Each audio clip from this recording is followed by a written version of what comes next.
we grudgingly prepare tonight to set our clocks ahead for daylight saving time. Changing the clocks is a twice-yearly precise ritual from coast to coast. So it might surprise you, the federal government is still trying to figure out exactly what time it is and what time it should be. Scott MacFarlane explains.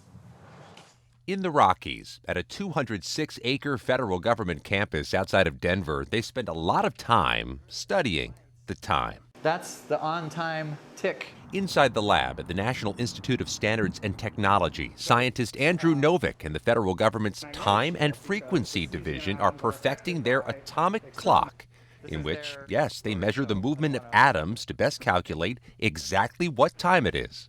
We deal in nanoseconds here. Those are billionths of seconds. Who would care about that? Something like your phone, GPS.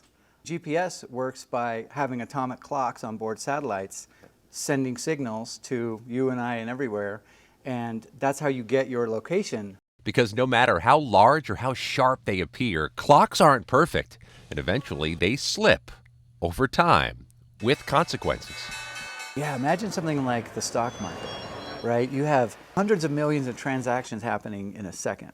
So you have to time tag those. Who bought it first? There's so much slippage and imperfections in our measure of time. Every few years, the global community has to add a leap second to catch up. You just add a second to one day to keep everything aligned. Yeah. It's mind-boggling. It's pretty wild. It is pretty wild. Government is frequently grappling with time.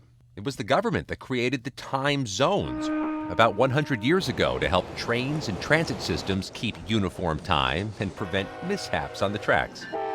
Train and bus systems nationwide, including this one in Montgomery County, Maryland, are launching new studies to better track delays and the accuracy of their time monitoring programs to ensure more precise arrivals.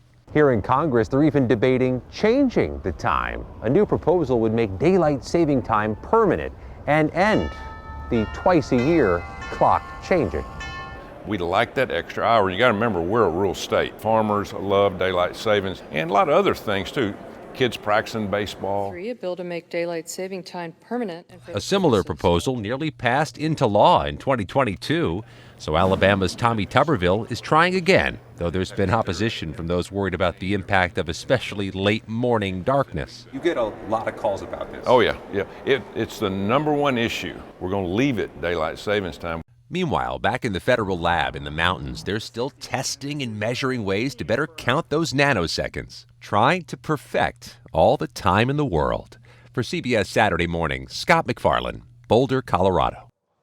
Now that's precise. You know, senators on both sides of the aisle in that piece said it wrong. Yeah. Saving. No S. Saving. No S. Saving. It's so easy to say savings time. Well, Yeah. Yeah, anytime. Because you're thinking of plurality. Right.